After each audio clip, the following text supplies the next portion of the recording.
નમો ભગવતે વાસુદેવાય.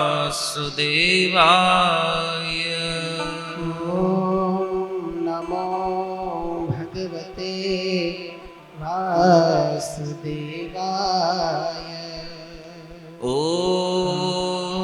નમો ભગવતે વાસુદેવાય. નમો ભગવતે વાસુદેવાય. નમો ભગવતે વાસુદેવાય. નમો ભગવતે વાસુદેવાય. હરે કૃષ્ણ.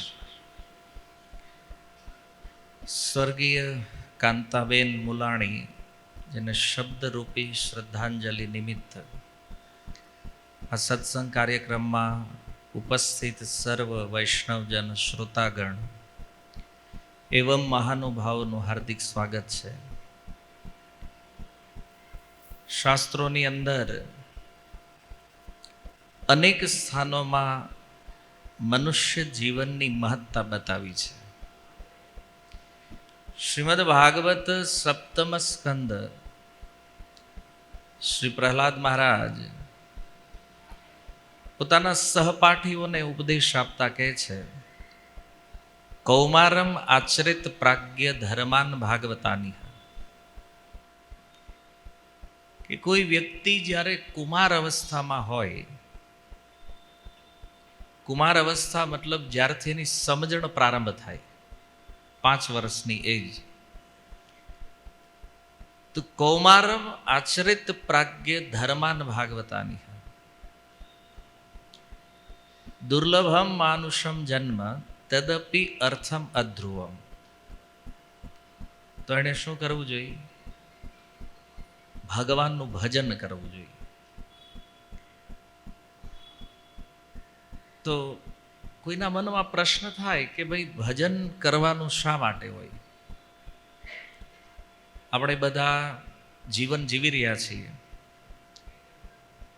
તો આપણા જીવનની અંદર આપણે જે કાંઈ કાર્ય કરીએ છીએ, જે કોઈ કર્મ થાય છે, જે કોઈ પ્રવૃત્તિઓ થાય છે, એનું પરિણામ 4 કાર્યોમાં છે. ને શાસ્ત્ર કહે છે આહાર, નિદ્રા, ભય અને મૈથુન. મોટા ભાગના કાર્યોનો ઉદ્દેશ્ય આહાર છે, ભોજન. નિદ્રા, સૂવું. ભયથી રક્ષણ કરવા માટે વ્યવસ્થાઓ કરવી, હથિયારોનું નિર્માણ કરવું. અને મૈથુનનો અર્થ છે સંપત્તિ. તો આ 4 કાર્ય, આના માટે જો જીવન આપણે નષ્ટ કરતા હોઈએ તો મનુષ્ય જીવનમાં આ કોઈ બહુ મોટો લાભ નથી. આ 4 કામ કરીને જો મૃત્યુ પામવાનું હોય, કારણ કે આપણે બધા જાણીએ છીએ કોઈ નવું જ્ઞાન, કોઈ નવો વિષય નથી કે કોઈ વ્યક્તિ જે આ સંસારમાં આવે છે એને એક ના એક દિવસ જવાનું છે. દુનિયામાં કોઈ ભક્ત હોય, ચાહે કોઈ અભક્ત હોય, આસ્તિક હોય કે નાસ્તિક હોય, કોઈને પણ પૂછો તો એટલું તો નિશ્ચિત ખબર છે કે જન્મ થયો છે તો મૃત્યુ થવાનું છે. આ નિશ્ચિત છે. તો મૃત્યુ જો નિશ્ચિત છે, આપણે એક દિવસ અહીંથી નીકળવાનું છે, તો જે કાર્ય સંસારમાં આપણે કરીએ છીએ એનો ક્રાઇટેરિયા શું હોવો જોઈએ? ત્યાર સુધી આપણે જે કોઈ કાર્યોમાં લાગ્યા છીએ, આ બધા કાર્યોનું પરિણામ શું છે?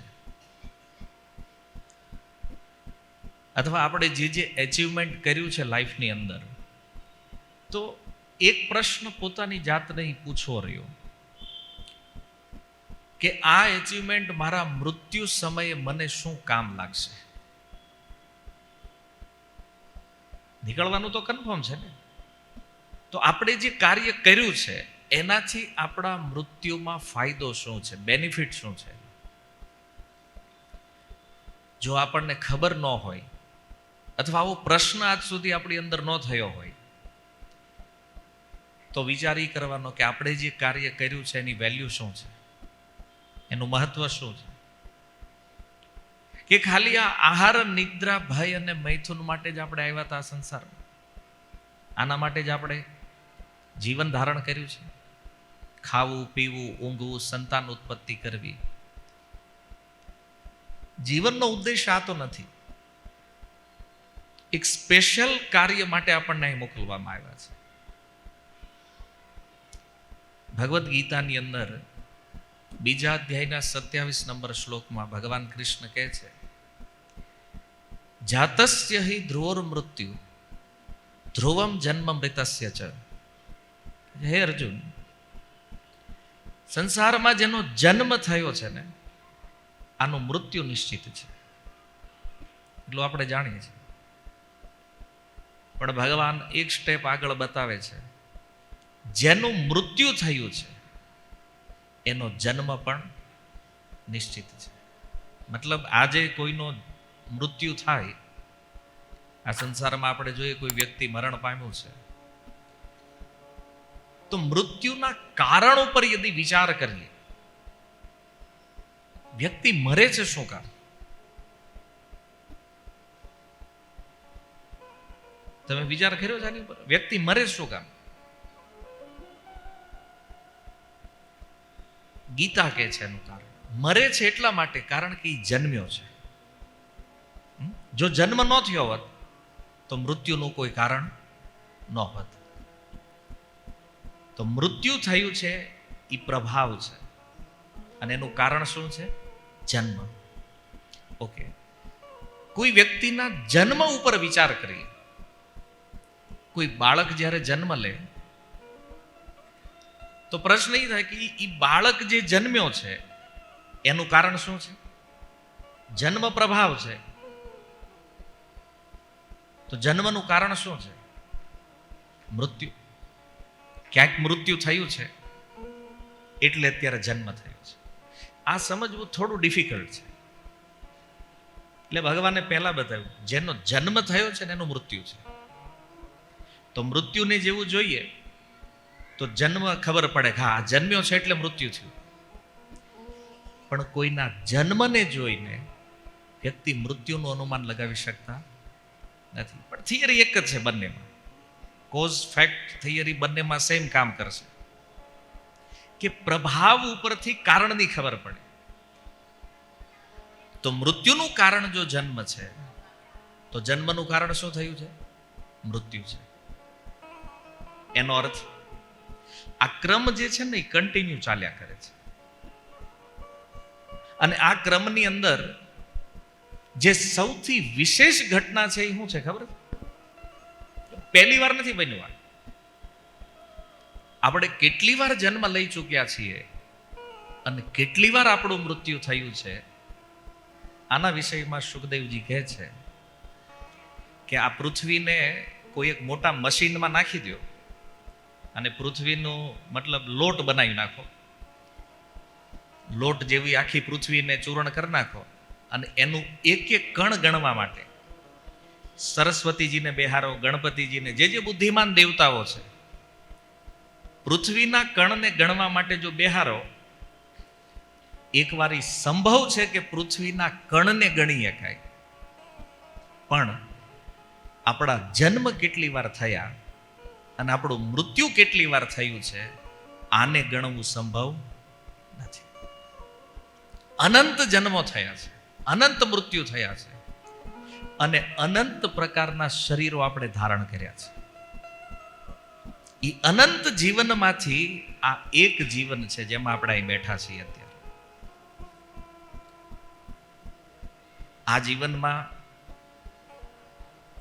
આપણે નવું શું કર્યું છે?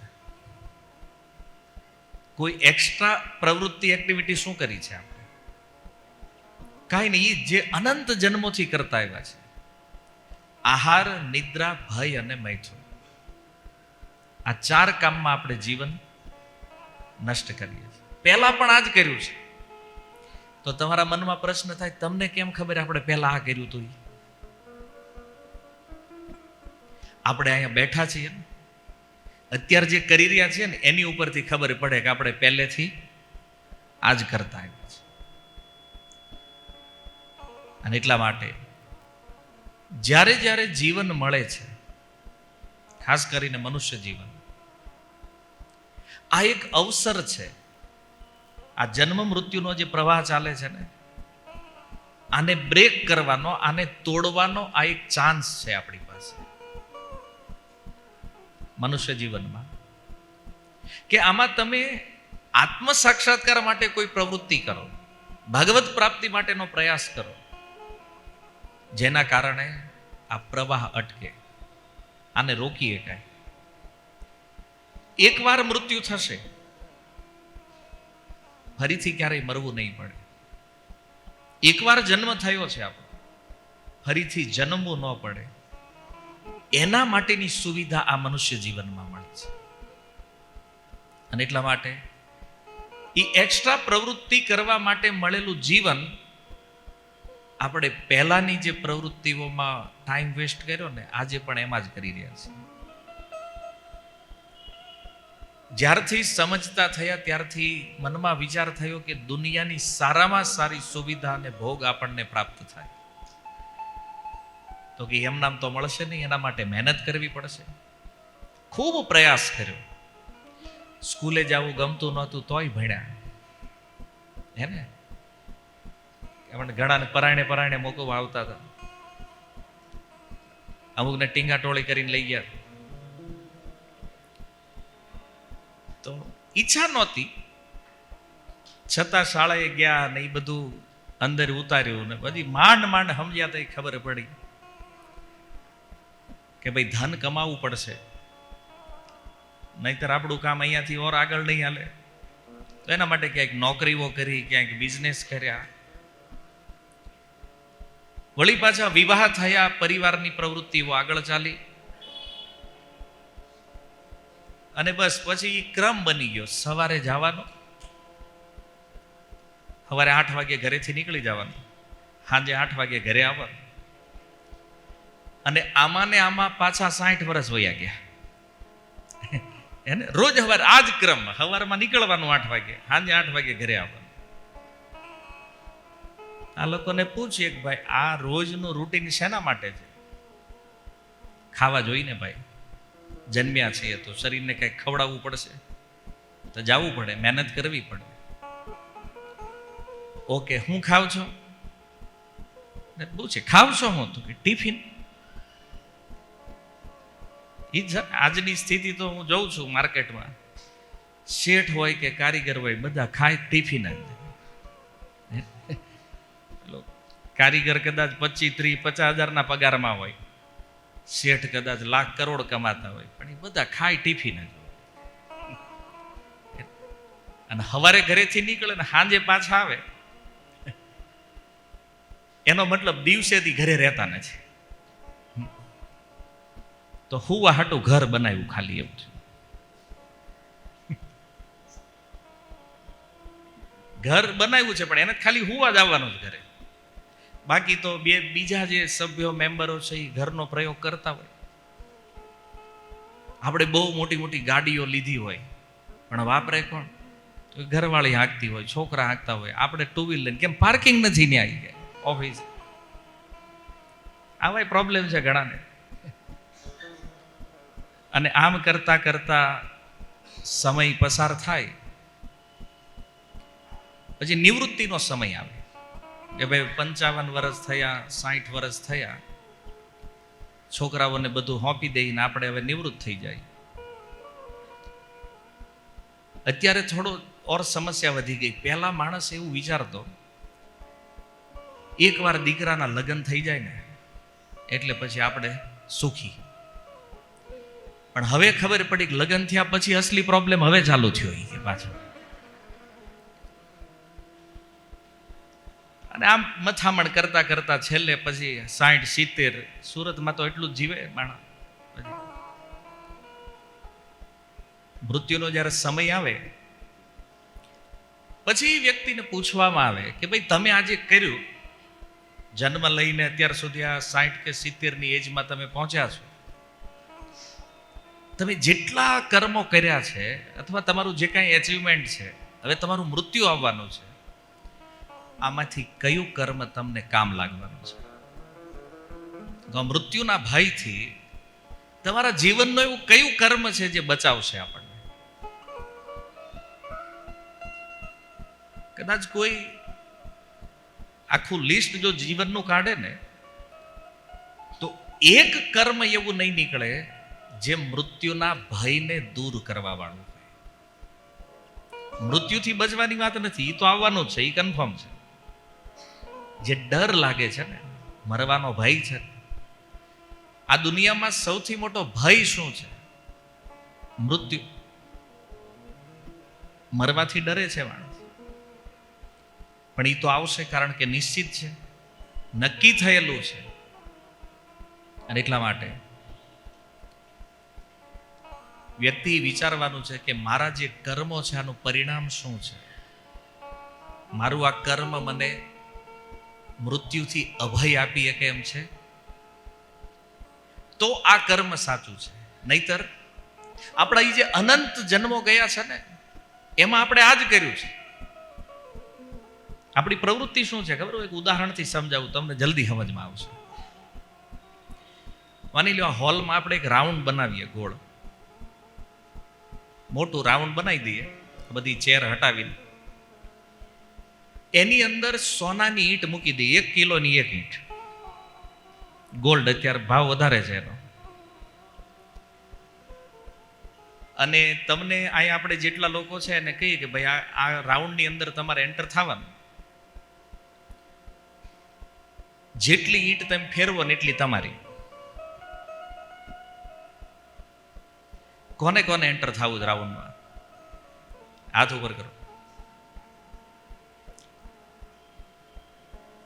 રાઉન્ડ નથી અને ઈંટ નથી, સમજવાનું છે ખાલી, એટલે કહું છું. બધા રેડી થઈ જાય અત્યારે, ભલે હાથ ઉપર ન કરતા હોય, પણ હમણાં હાચું રાઉન્ડ બનાવી. ધવલભાઈ કઈ ઈંટું મૂકો એમાં તો એન્ટર થાય ને લોકો અંદર. જેટલી ફેરવો, માનો કે અહીંથી ફેરવી નામ મૂકી તો ઈંટ તમારી એટલી.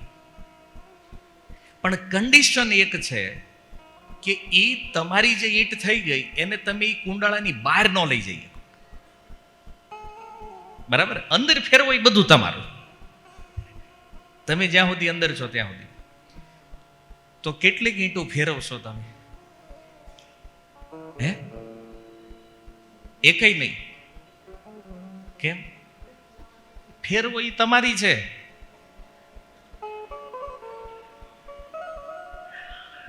અહીંથી કોઈ કહે છે કે ન ફેરવાય, કેમ? કારણ કે લઈ તો નહીં જઈ શકતા મારે. તો અહીં તમે બુદ્ધિ દોડાવો છો ને કે અહીંથી આપણે જો બહાર નથી લઈ જઈ શકતા તો પછી અંદર અંદર ફેરવીને હું કામ ટાઈમ વેસ્ટ કરવો જોઈએ? અને તમે આ નહીં જ કરો. આવું કદાચ પ્રેક્ટિકલી રાખવી તો તમે આ તો કરો, આટલા તો બુદ્ધિમાન છો ને. હવે એ રાઉન્ડને થોડુંક મોટું કરીએ આપણે. એ જે રાઉન્ડ છે ને એ થોડુંક ઓર મોટું કરીએ. અચ્છા, પૃથ્વીનો આકાર કેવો છે? ગોળ. પૃથ્વી ગોળ છે ને, તો ભગવાને એક રાઉન્ડ બનાવ્યું મોટું, એટલે આ પૃથ્વી, અને એમાં બધી વસ્તુ રાખી દીધી. જે કાંઈ વસ્તુ નિર્માણ થઈ છે એ પંચમહાભૂત છે: પૃથ્વી, જળ, અગ્નિ, વાયુ, આકાશ. પાંચેય તત્વ એકબીજામાં મિશ્રિત થઈને આ બધું બન્યું છે. પછી આપણને એ કુંડાળામાં ઉતાર્યા, મતલબ આ પૃથ્વી ઉપર આવ્યા આપણે. ભગવાને કીધું આ પૃથ્વીમાં જેટલો સામાન અહીંથી અહીં કરો ને એ તમારું. એને જેને આપણે ધંધો કહીએ. બેલ્જિયમમાં હીરા નીકળ્યા, અથવા આફ્રિકામાં નીકળ્યા, ઓસ્ટ્રેલિયામાં નીકળ્યા, ખાણમાંથી હીરા કાઢ્યા, એ હીરાઓને સુરત મોકલ્યા, એટલે ધંધો થયો. અહીંથી પાછા પોલિશ કરીને પાછા જવા દીધા, ધંધો થયો. મૂળ વાર્તા શું છે? એક વસ્તુને અહીંથી અહીં ફેરવો અને વચ્ચે જે પ્રોફિટ કમાઈએ એટલે આપણે આને કહીએ બિઝનેસ કર્યો આપણે. તો ગમે એટલું ફેરવી નાખો, કન્ડિશન અહીંયા એ જ લાગુ છે કે આ પૃથ્વીની બહાર આપણે કાંઈ લઈ જઈ એકવી એમ નથી. વાત સમજમાં આવી? તો અહીં નાનું રાઉન્ડ હતું ત્યારે આપણે ઈંટ ફેરવવા તૈયાર નહોતા, પણ મોટા રાઉન્ડમાં આપણે ફરીએ છીએ અને ઈંટું ફેરવીએ છીએ. ફરક આટલો છે. અચ્છા, એ કયો, આ દુનિયામાં કોને ખબર નથી કે આપણે અહીંથી કાંઈ લઈને જવાનું નથી? કોણ નથી જાણતો આ વિષય? બધા લોકોને ખબર છે. અચ્છા, તો માથાકૂટ એની હાલે. જે વસ્તુ ખબર છે આ ક્યારેય હારે નથી આવવાની, રાત દિવસ વ્યક્તિ એના માટે માથે છે, ટ્રાય કરે છે. દુઃખનું મોટામાં મોટું કારણ આ છે. પછી શું થાય ખબર? અરે ઓલાએ મારી કરતા જાજુ ભેગું કરી લીધું છે, આડે મારી કરતા વધારે ભેગું કરી લીધું, ઓલો મારી કરતા આગળ છે. આ દુનિયામાં ગમે એ લેવલે વયા જાવ ને, તમને તમારાથી આગળ એક વ્યક્તિ દેખાય. પ્રોબ્લેમ એ છે, માણસ આગળ જોવે, વાહે કોઈ દી નથી જોતા કે આપણી પાછળ કેટલા છે. આજે જે સ્થિતિમાં તમે હું છીએ, તમને ખબર આપણીથી પાછળ કેટલા લોકો છે? લાખો અરબોની સંખ્યા છે જે આપણી વાહે છે. પણ આપણે જો 5 જણા આપણીથી આગળ હોય ને તો નહીં, ભાગવું પડશે. નહીં મેળ પડે, ભાગો, ઓર વધારે ભાગો. તો જો એક વાત સમજો કે આ દુનિયામાં આવ્યા છીએ, મનુષ્ય બન્યા છીએ, જીવન જીવવાનું છે, તો પૈસાની જરૂર તો છે. જીવવા માટે, વ્યવહાર કરવા માટે ધન જરૂરી છે, કારણ કે એની વગર કઈ થવાનું નથી. પણ આપણે એની હાટું નથી આવ્યા, એ સેકન્ડરી મેટર છે. તમારા પ્રારબ્ધમાં છે એટલું પ્રાપ્ત થઈ જવાનું છે. પૂછો, અહીં બેઠા એમાંથી ઘણા લોકો છે મહેનત કરી કરીને મરી ગયા, સુરતમાં માંડ ઘરનું ઘર જ થયું, અને પછીની પેઢી આવી સીધા કરોડપતિ થયું છે કે નહીં? એમ પેલા લોકોએ કેટલી મહેનત કરી જો, પણ આજે કોઈનું પ્રારબ્ધ છે તો સંપત્તિ પ્રાપ્ત થવી એ તો પ્રારબ્ધ ઉપર આધાર છે. જે પ્રારબ્ધમાં છે એ મળવાનું છે. થોડી મહેનત કરશો કે વધારે મહેનત કરશો, મળવાનું એ છે જે પ્રારબ્ધમાં લખ્યું છે. તો એના માટે તો આપણે કઈ એક્સ્ટ્રા એફર્ટ લગાવવાની જરૂર નથી. અચ્છા, 2000ની સાલમાં ઘણા લોકો એવા હતા, એની પાસે એટલા પૈસા હતા કે સુરતમાં ગમે ત્યાં જમીન લઈએ, પોપડા લઈએ, ન લીધા એને. 2010માં જે આવ્યા ને, એને લેણું કરીને લીધા, કરોડપતિ થઈ ગયા. મેટર એ નથી સુરત કોણ પહેલા આવ્યું છે. ઓલાની પાસે પૈસા હતા તો એને શું કામ ન લીધા?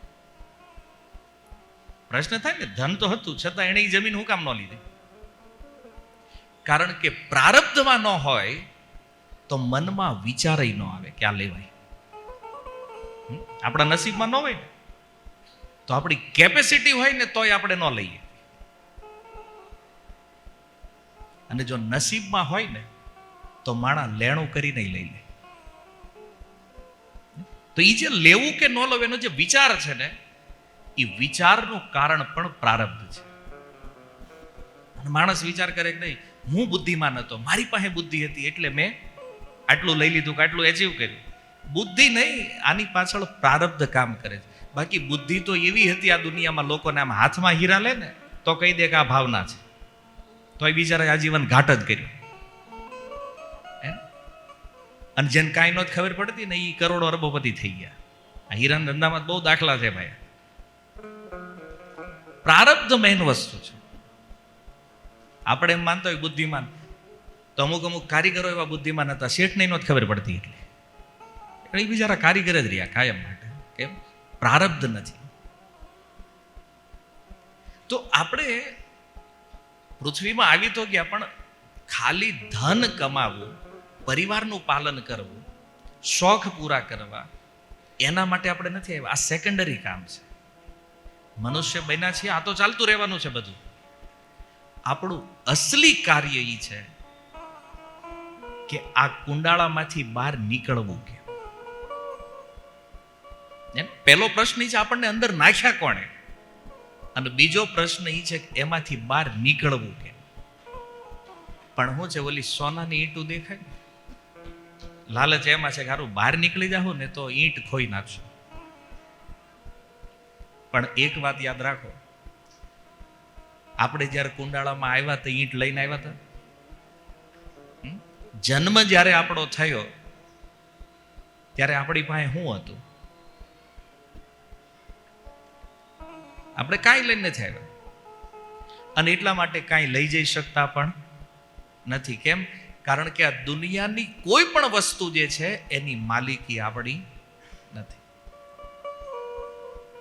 જ્યાં માલિકી આપણી ન હોય ને, એનો આપણે ક્યાંક ઉપયોગ કરીએ કે થોડું એને લઈ જઈએ કાંઈ.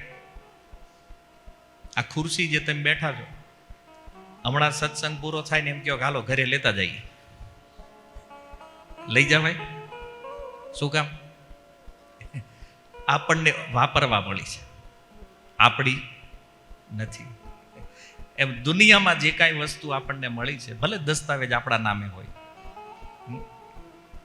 લોકર આપણા નામે હોય, ફિંગરપ્રિન્ટ આપણી હાલતી હોય, પણ એ આપણું તો નથી. કારણ કે જો આપણું હોય તો આપણે લઈ જઈએ એકવાર જોઈએ. જેને એમ લાગતું હોય કે મારું છે તો તમે લઈ જાઓ. વસ્તુની વાત છોડો, આ શરીર જે છે ને આપણું, આને લઈ જવાની પણ પરમિશન આને અહીં છોડી દેવું પડે છે. કારણ કે શરીર પણ આપણે લઈને આવ્યા આ માના ગર્ભમાં બન્યું છે. 9 મહિના સુધી આનું ડેવલપમેન્ટ થયું છે. તો શરીર આપણે નથી લાવ્યા, એટલે શરીર પણ આપણે લઈ જઈ શકતા નથી. આ સત્ય હકીકત, આ વાસ્તવિકતા છે આ મનુષ્ય જીવનમાં. કેટલા લાખો લોકોને મરતા જોયા આપણે,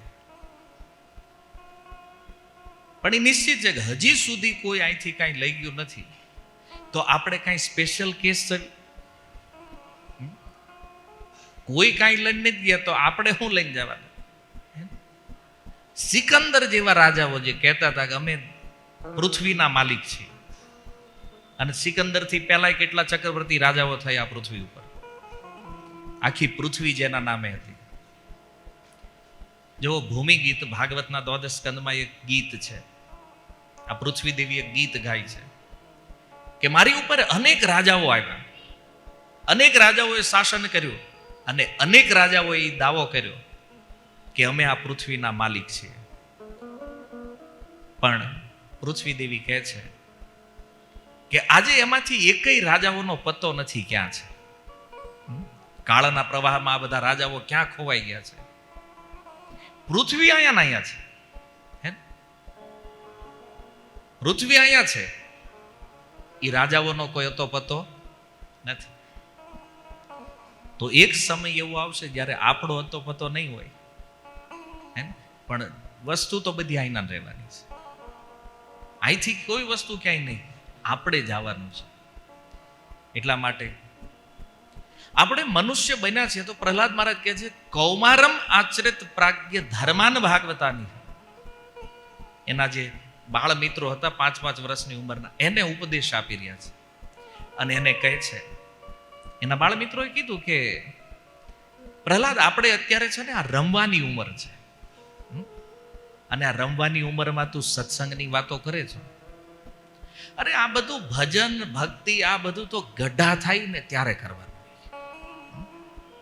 અત્યારે તો બાળક છે ને, તો રમવાની ઉંમર છે, રમવું જોઈએ. પ્રહલાદ મહારાજ કહે છે નહીં, આ રમવાની ઉંમર નથી, આ ભજન કરવાની ઉંમર છે. કેમ? કારણ કે તમે યુવાન થશો, યુવાનીમાં તમારા વિવાહ થશે, વિવાહ થશે પછી બાળકો થશે. હવે એ જે પત્ની છે સુંદર, એના મધુર વચનો જ્યારે તમારા કાનમાં પડશે,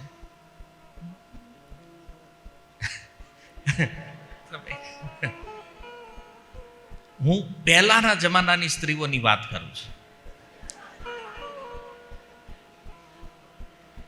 બરાબર? તમે કન્ફ્યુઝ થઈ ગયા ઘડીમાં કે પત્ની મધુર બોલતી હોય, બોલે. પણ પ્રહલાદ મહારાજ કહે છે કે કોઈ સારો ભાવ હોય ને એવી સુંદર મધુર બોલવા વાળી પત્ની મળે તો એના વચન જ્યારે કાનમાં જાય તો એમાં આસક્તિ એટલી હોય કે ત્યારે ભગવાનની યાદ આવતી નથી.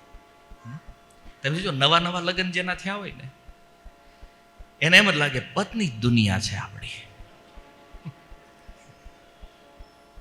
થોડોક ટાઈમ ગયા પછી ખબર પડે આ દુનિયામાં હું કામ આવ્યા. એ તો અનુભવ જેના જેના હોય એ પછી, અને હોય જ નહીતર તો આ ડિવોર્સ શું કામ થાય? હે ને, એક્સપિરિયન્સ છે લોકોના. છૂટા થાય ત્યારે એમ થાય કે આ શું કામ ભટકાણા છે? ક્યાંય નહોતા ભટકાણા, તમે જ ગયા હતા જોવા હમીથી. પરાણે તો કાંઈ થયું નથી. તો યુવાનીનો સમય એવો છે જ્યારે એ પત્ની અથવા પત્ની રિલેટેડ જે કાર્યો છે એમાં આસક્ત હોય.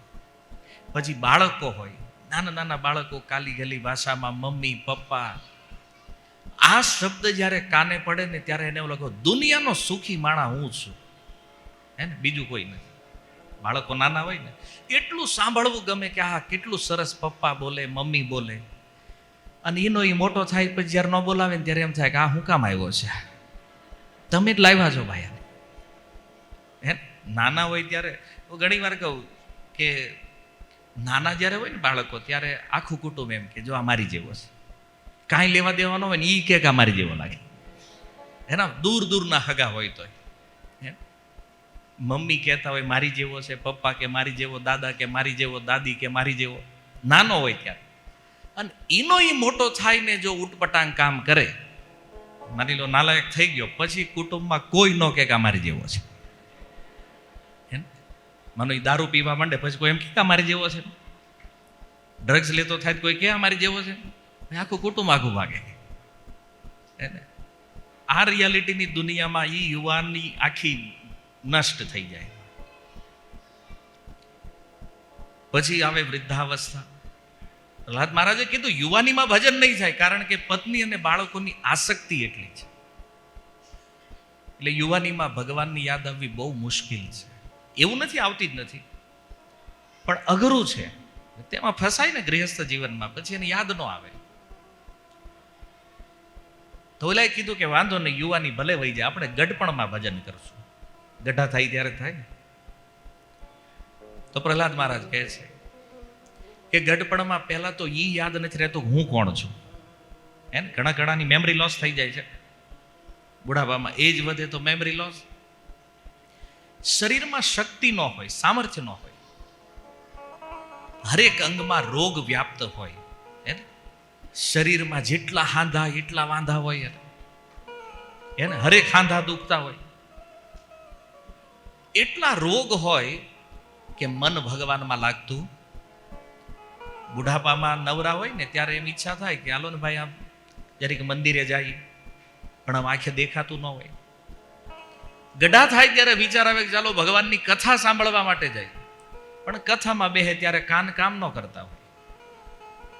અને બેહવું હોય તો કમર દુખતી હોય, માંડ માંડ તો બેહી એકતા હોય. ભલે અહીં ખુરશી છે, હમણાં કહું કે આ પ્રોગ્રામ આપણે 3 કલાક હાંકવાનો છે. ધીમે ધીમે વાંહેથી મંડે નીકળવા, તમે હાંકો અમે જઈએ છીએ. કેમ? હવે કમર ફાટે, સામર્થ્ય નથી.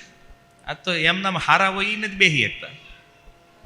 તો ગડપણમાં રોગ બહુ મોટી એક એવી પરિસ્થિતિ, એવું દુઃખ છે કે એ દુખાવાના કારણે ભગવાનનું સ્મરણ થતું નથી. અને પ્રેક્ટિકલ વાત જોઈએ તો તમે બધા જે એરિયામાં રહ્યો છો અહીંયા, મને એ કહ્યું આ એરિયામાં જેટલા ગઢા છે એમાં કેટલા ભજન કરે છે? મોસ્ટલી ક્યાંક જોઈ રોડે ક્યારેક ક્યારેક નીકળીએ તો ક્યાંક ફૂટપાથ ઉપર બેન 3 પત્તી રમતા હોય, ક્યાંક ચાની વ્યવસ્થા ગોતતા હોય. પ્રેક્ટિકલ આ જે લોકો કહે છે ને ગઢપણમાં ભજન કરવું જોઈએ, તો પૂછો કેટલા ગઢા ભજન કરે છે? કોણ માળા લઈને બેહે સવારમાં? અને આને કઈ ઓફિસે નહીં જવાનું, આ નિવૃત્ત છે, તો એને તો ટાઈમ છે આખો દિવસ ભજન કરવાનો. એક દાદાને મેં પૂછ્યું, આવી કંઈક બેઠક હાલતી હતી એટલે અમે ત્યાંથી નીકળ્યા તો એ જોઈએ આ ભાભા મંડળીમાં શું હાલે છે. કીધું દાદા માળા કરો, આ ઉંમર માળા કરવાની. એ કે પણ કે આખો દી થોડી હોય. એ કે સવારે કરી લીધી 2-5 માળા અમે કરી લીધી. આખો દી પણ મેં કીધું નવરાય છે ને, તમારે કઈ કામ નથી તો ભગવાનનું નામ લ્યો ને. તો કે આમાં ખાલી જડી જાય કે હાથ મંડે દુખવા. આ તમે હમણાં મેં રોગનું કીધું એટલે ઘણા ને હોય કે એવું ન હોય, ગઢા થાય બધાના પ્રોબ્લેમ હોય. નથી થતું ભજન ભાઈ. મોસ્ટલી જેટલાનો અમે અનુભવ કર્યો છે ને, કાંઈક ને કાંઈક બાના કાઢે, ગઢા થઈ જાય પછી. અને ગઢપણમાં સૌથી મોટો પ્રોબ્લેમ બીજો શું છે ખબર? ગઢપણમાં એ જ કામમાં પ્રવૃત્તિ લાગે જે કામ આખી જિંદગી કર્યું હોય ને એમાં. ઘણા ડોહલાવ તમને મળશે જોઈ કે અમને છે ને નવરા ન ગમે, કઈ કામ આપો. કેમ? તો કે આખી જિંદગી નકરું કામ કામ કામ કામ જ કર્યું છે એટલે બુઢાપામાં અધ્યાસ થઈ ગયો છે એ કામનો.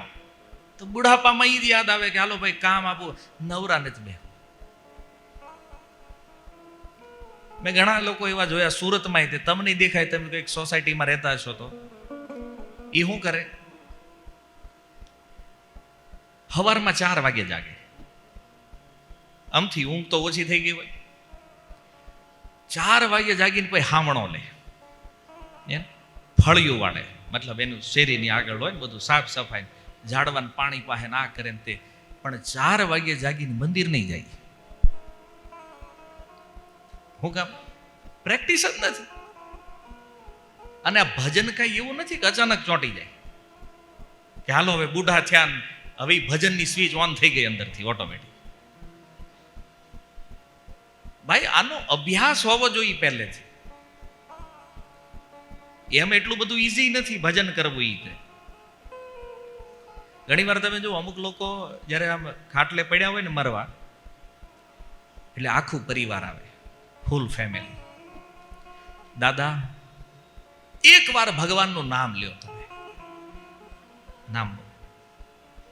મને આ સૌથી મોટું આશ્ચર્ય છે ને, હજી સુધી હું સમજી નથી શક્યો આ વાત કે કોઈનો મરવાનો ટાઈમ આવે ત્યારે આખું ફેમિલી અને ભગવાન નામ લેવા તો કેમ ફોર્સ કરતા છે. બધા ખાટલા ફરતા ફરતા ઉભા રહી જાય. બોલો બિચારો વિચારે આખે મરવાય નહીં દે આવડા. એને બિચારાને શાંતિ લેવી હોય તો આ છેલ્લે બિલકુલ પ્રેક્ટિકલ. માની લો કોઈક દાદાને બીડી પીવાની આદત હોય, એનો જ્યારે જવાનો ટાઈમ આવે ને તો આખું ફેમિલી દાદા બીડી બંધ કરી દો.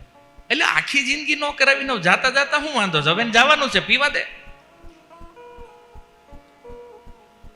છેલ્લે માની લો એ 2-3 મહિના કદાચ જીવે ની પહેલા આ કુટુંબ માથાકૂટ કરતો હોય, દાદા બીડી મૂકી દો, હવે એને મરવાનું જ છે. તે એને બીડી મુકાવીને તમારે શું ફાયદો છે એ મને સમજાવવા. કઈ ફાયદો થવા? 3 મહિના પહેલા બીડી મૂકી દે તેને શું ફાયદો થાય? તોય બધા દાદા હવે આ બંધ કરો, હવે તમે ભગવાનનું નામ લ્યો. દાદા કે નથી લેવું, તમે નીકળો બધા અહીંથી. એમ માથાકૂટ કરો માં ખોટી. તમને શું લાગે ફેમિલી વાળા શું કામ ફોર્સ કરે છે ભગવાનનું નામ લેવા? હે નહીં, મારે જાણવું છે. આજે અહીંથી જ જાણીને જવાનું. તમે કયો તો બાત. છેલ્લે બધા ફોર્સ શું કામ કરે નામ લેવા હાટું? ઈ કયો હાલો, પછી હું મારી વાત આગળ આપી. તમે નથી કર્યું આવું? કે કર્યું તો હશે. દાદાને જવાની તૈયારી હોય ને તો ગીતાજી લઈને બેસી જાય, 15મો અધ્યાય વાંચો. શું કામ? કેમ? એ દાદા કે બા જે જવાને તત્કાલ સંસ્કૃત આવડી ગયું? હે તત્કાલમાં એને હવે ગીતામાં સમજ પડવા માંડી એન્ડ ટાઈમે. શું કહેવું તમારું આના વિષયમાં?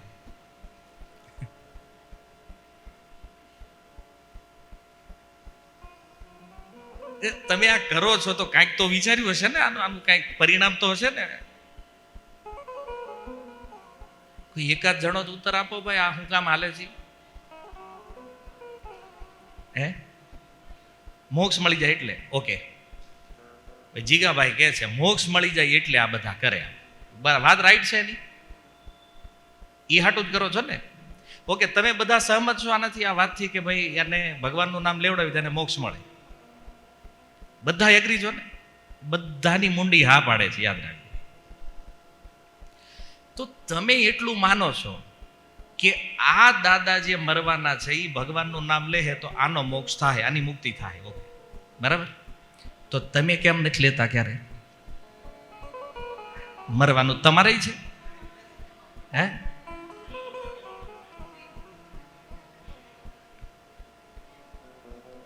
આ આપણી મૂર્ખતા. જો આપણને બીજાનો મોક્ષ કરવામાં બહુ રસ છે, પણ પોતાની મુક્તિમાં રુચિ નથી. આપણે ભલે મુક્ત થાવી કે નહીં, બાકી દાદાને મુક્ત કરે પાર છે. બંધ કરવા નાટક, બંધ કરો.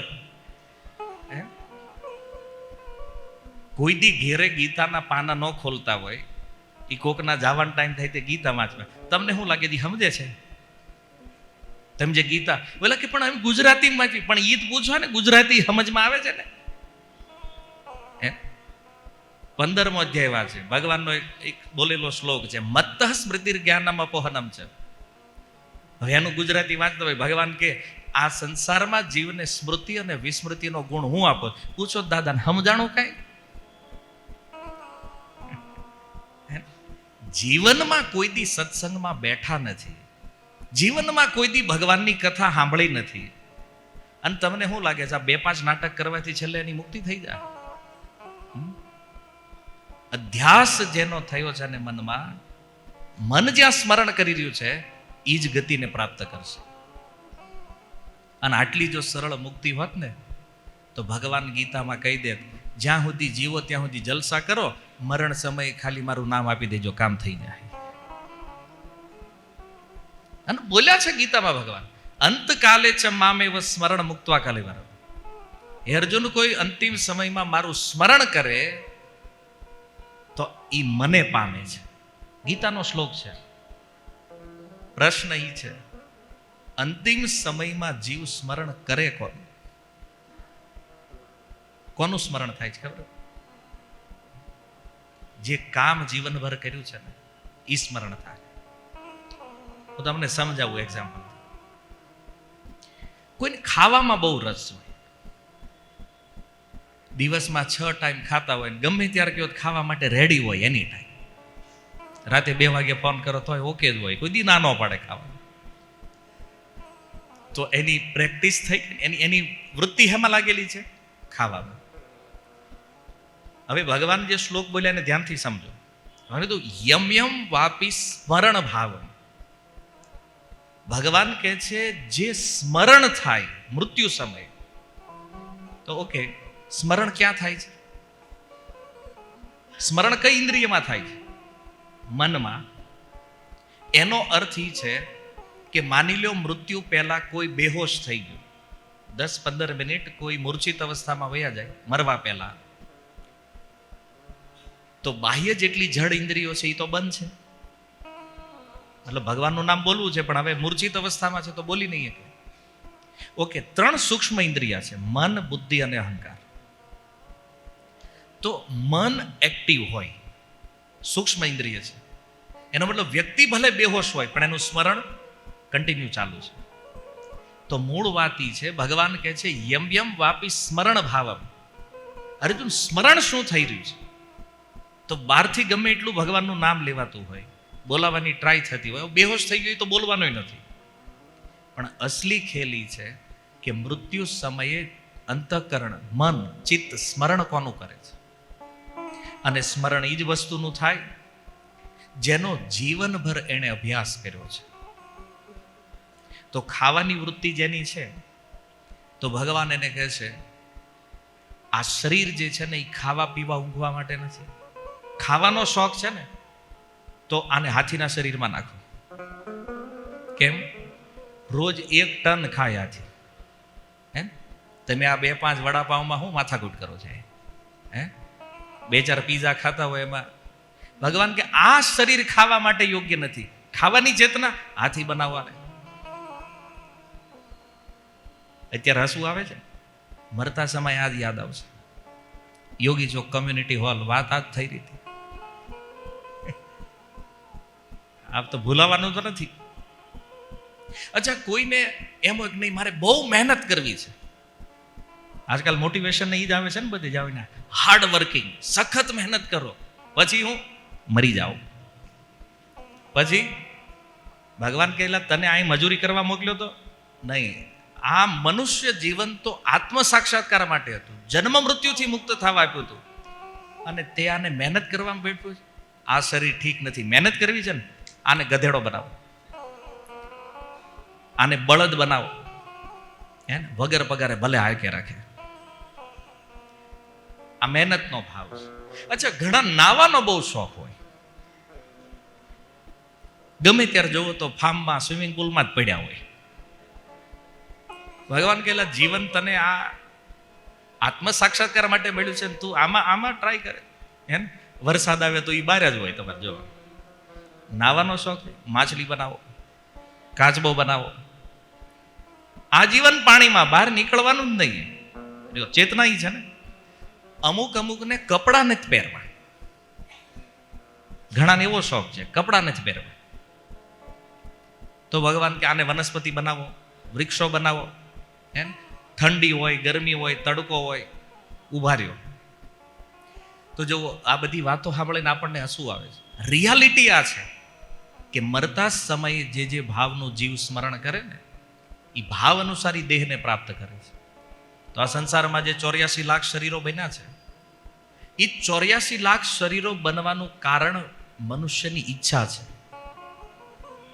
મરતા સમયે આ 84 લાખ પ્રકારના જે ભાવ છે, એમાંથી કોઈ એક ભાવ જેનો છે, અને ભાવ અનુસાર એને બીજું જીવન પ્રાપ્ત થાય છે. એમાં એ જે જલજા નવલક્ષાણી, 9 લાખ શરીરો પાણીમાં રહેવા વાળા છે. એનું વર્ગીકરણ આપણા ઉપનિષદોમાં છે કે આ 84 લાખ કેમ બન્યા છે. જલજા નવલક્ષાણી, 9 લાખ પાણીમાં રહેવા વાળા છે. સ્થાવરે લક્ષ વિશંતિ, 20 લાખ વનસ્પતિઓના શરીરો છે, વેરાયટી છે. ક્રિમયા રુદ્ર સંખ્યક, 11 લાખ બેક્ટેરિયા, જીવજંતુ, કીડા મકોડા જે બધા છે ને, એની સંખ્યા 11 લાખ છે. 30 લક્ષાણી પશવ, 30 લાખ પક્ષીઓ, પશુઓની યોની છે, અને 10 લાખ પક્ષીઓના શરીર છે. ચતુર્લક્ષાણી માનવ, 4 લાખ પ્રકારના મનુષ્યો છે. અને આ બધાનો સરવાળો કરો ને એટલે 84 લાખ થાય. તો અલગ અલગ પ્રકારના આટલા શરીરો કેમ બનાવ્યા છે ભગવાને? તો જેવી જેવી જીવની ઈચ્છા છે, આ ઈચ્છા અનુસાર એને એક દેહ પ્રાપ્ત થાય, એક શરીર મળે છે. તો પ્રહલાદ મહારાજ કહે છે કે આ મનુષ્ય દેહ જે છે ને, એ તો આત્મકલ્યાણ માટે જ મળ્યો છે. આનું સ્પેશિયલ કામ જે છે ને, એ છે કે આ જન્મ મૃત્યુના પ્રવાહને તોડવું. કેમ? કારણ કે આ ભજન કરવાની સુવિધા જે છે એ બીજા 80 લાખ શરીરમાં નથી. આજે બાકીના શરીરો છે ને, એમાં આ સુવિધા નહીં મળે તમને. અચ્છા, તમે જો આ રોડે કૂતરા જે રખડતા, એને કોઈ દી પ્રશ્ન કર્યો હું કૂતરો કેમ? અમે શું ગુનો કર્યો છે, અમારે બહાર રખડવાનું ગમે આવે એ માણો મારે? નહીં કરે. કેમ? એ ચેતના જ નથી એમાં. વૃક્ષો ક્યારેય પ્રશ્ન નહીં કરે કે અમારે આટલું બધું સહન કરવાનું કેમ? પશુ પક્ષી જીવજંતુ, એના કોઈ પ્રશ્ન નથી, એની કોઈ જિજ્ઞાસા નથી. આ કેવલ મનુષ્ય જીવનની અંદર આ સંભવ છે કે આ જન્મ મરણના પ્રવાહને જો તોડવો હોય તો એના માટે ભજન કરવું પડે. અને એ પણ ક્યારે? કૌમારમ આચરિત પ્રાજ્ઞ, જ્યારથી આપણે સમજતા થાય ને ત્યારથી આ કરવાનું છે. તો એ બાળ મિત્રોએ જે પ્રશ્ન કર્યો ને, એનો ઉત્તર પ્રહલાદ મહારાજે આપ્યો. ન યુવાનીમાં ભજન સંભવ છે, ન ગઢપણમાં. અને યુવાની અને ગઢપણમાં જો ભજન કરવું હોય તો બાળપણમાં ભજન થયેલું હોવું તો મને એમાં ન્યા લાગે. પછી કે ને પાકા ઘડે કાંઠા નો ચડે, આ એવી સ્થિતિ છે. એટલા માટે કે છે, હે બાળ મિત્રો, તમારી પાસે સમય છે અત્યારે, તમારી ઉપર કોઈ જવાબદારી નથી, તમારે કોઈ ચિંતા નથી, મન ઇન્દ્રિયા બધું શુદ્ધ છે, એમાં એટલી કામનાઓ નથી. અને એટલા માટે તમે ભજન કરો. કે આ રમવાનો ટાઈમ નથી, રમવામાં ટાઈમ વેસ્ટ કરવા જેવું નથી. પણ પ્રહલાદ મહારાજ કહે છે, પેલા લોકોએ પૂછ્યું કે એ વાત બધી બરાબર છે, પણ થોડોક ટાઈમ જવા દઈ તો ન હાલે. ત્યારે પ્રહલાદ મહારાજે કીધું, દુર્લભમ માનુષમ જન્મ. આ મનુષ્ય જીવન છે ને દુર્લભ છે, એમ એટલું આસાનીથી મળતું નથી. કેવી રીતે મળે છે? ગોસ્વામી તુલસીદાસજી કહે છે, કબહુક કરી કરુણા નર દેહી. ક્યારેક ક્યારેક ભગવાન જોવે કે આ જીવ જે છે ને એ અનેક અનેક યોનિઓમાં ભ્રમણ કર્યું છે. ક્યારેક જળચર બન્યો, ક્યારેક વૃક્ષો બન્યો, ક્યારેક જીવજંતુ બન્યો, ક્યારેક પશુ બન્યો, ક્યારેક પક્ષી, અનેક શરીરોમાં એણે ભ્રમણ કર્યું છે. તો લાવ આને એક ચાન્સ આપું કે આ પાછો મનુષ્ય બને. ભગવાન જ્યારે આ જીવને અનેક અનેક યોનિમાં દુઃખ ભોગવતા જોવે ને, ભગવાનના હૃદયમાં કરુણા જાગે. એને તુલસીદાસજી કહે છે, કબહુક કરી કરુણા નર દેહી દેત ઈશ બિનુ હેતુ સને. ત્યારે ભગવાન એને મનુષ્ય બનાવે છે. અચ્છા, આ જીવને મનુષ્ય બનાવવા પાછળ ભગવાનનો શું સ્વાર્થ છે? તો ગોસ્વામીજી કહે છે, દેત ઈશ બિનુ હેતુ સનેહી. ભગવાનનો કોઈ સ્વાર્થ નથી, આમ કોઈ કારણ નથી. અકારણ કૃપા કરે છે ભગવાન જીવ ઉપર, મનુષ્ય બનાવે છે. કે આને મનુષ્ય બનાવવું, કમસે કમ એક ચાન્સ આપવું આને જન્મ મૃત્યુમાંથી નીકળવા. કરુણા કરી, કૃપા કરી, ભગવાને મનુષ્ય બનાવ્યા. અને આપણે આવીને પાછું શું કર્યું? એનું એ જ આહાર, નિદ્રા, ભય, મૈથુનમ છે. અને આ જ 4 કામ જો થાય ને આપણા જીવનમાં, આજ કરવા માટે જો આપણે મનુષ્ય બન્યા છીએ, તો શાસ્ત્ર કહે છે, સામાન્ય એતત પશુભીર નરાણા. આ 4 કામ તો છે ને પશુઓ કરે છે, અને આપણી કરતા સારું.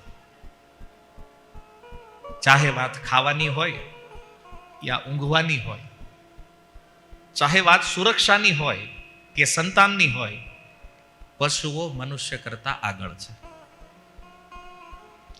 એક્ઝામ્પલ તમે જાણો છો કે જો ખાવામાં હાથીની આપણી કોમ્પિટિશન કરીએ તો આમાં કોણ જીતે? હાથી જ જીતવાનો છે. આહારમાં નિદ્રા, દેડકા સાથે સુવાની કોમ્પિટિશન થાય કોણ જીતે? દેડકો. સાયન્સ ફેકલ્ટીના જે વિદ્યાર્થીઓ છે એને ખ્યાલ હશે, શીત નિદ્રામાં વયો જાય, 8 મહિના હોઈ જાય. દેડકો 8 મહિના હુએ, 4 મહિના જાગે ચોમાસા. તમને કોઈ એમ કે 8 દી હુઈ જવાનું, તો આ કથામાં ભલે હુઈ જતા હોય આપણે, પણ આમ તમને રૂમમાં પૂરી દે કે ભાઈ 8 દી સુધી બહાર નહીં નીકળો, હુઈ જવાનું જ ખાલી. 3જા દીએ દરવાજો તોડીને બહાર આવે. નીકળે નહીં, આપણી કેપેસિટી નથી ભાઈ 12 કલાક હુઈ લે ને પછી ઊંઘ જ ન આવે. તો નિદ્રામાં કોઈ પશુ હારે કોમ્પિટિશન નથી આપણી. ભયથી રક્ષણ કરવા માટે આપણે મકાનો બનાવ્યા, મહેલો બનાવ્યા, શસ્ત્રો બનાવ્યા, અણુબોમોથી પગી ગયા. અચ્છા, કોઈ પશુએ ક્યારે હથિયાર બનાવ્યું? સિંહ પોતાની રક્ષા પોતાના પંજાથી કરે છે. એને કોઈ રિવોલ્વરની જરૂર નથી સિંહને. હાલો જંગલનો રાજા છું, હાલો ટીંગાડો કમરે. એ પોતાની રક્ષા પોતે કરે. અરે બિલાડી પણ પોતાની રક્ષા પોતાની હાથે કરે, કોઈ શસ્ત્રની જરૂર નથી એને. અને સંતાન પ્રાપ્તિની વાત કરીએ તો મનુષ્યોમાં અત્યારે તો એકની ફેસિલિટી હાલે છે. 1, 2, 5, 7, 10, 15 હોય, કોઈ કદાચ 100 હોય. સાયન્સ કહે છે વેલ માછલી એક હારે 1 કરોડ ઈંડા મૂકે. તો કોમ્પિટિશન તો એમાં પણ નથી. તો આહાર, નિદ્રા, ભય, મૈથુન માટે શાસ્ત્ર કહે છે જો આ જ 4 કામ કરીને જીવન પૂરું કરવાનું હોય તો આપણામાં અને પશુમાં કોઈ અંતર નથી. સામાન્ય એતત પશુવીર નરાણામ. ભલે દેખાય છે 2 પગવાળા, ઓલા 4 પગવાળા છે, પણ છે તો 2 પશુ. જો આ જ કામ કરીને જિંદગી પૂરી કરવાની હોય તો. છતાં પ્રશ્ન એ છે કે 84 લાખ શરીરોમાં યદિ પ્રશ્ન કરવામાં આવે કે સૌથી ઉત્તમ, સૌથી શ્રેષ્ઠ શરીર કયું છે, કોણ છે શ્રેષ્ઠ? મનુષ્ય. કેમ? હાલો, કોમ્પિટિશનમાં તો આપણે ક્યાંય જીત્યા નથી, તો 84 લાખ શરીરોમાં મનુષ્ય સૌથી શ્રેષ્ઠ કેમ છે?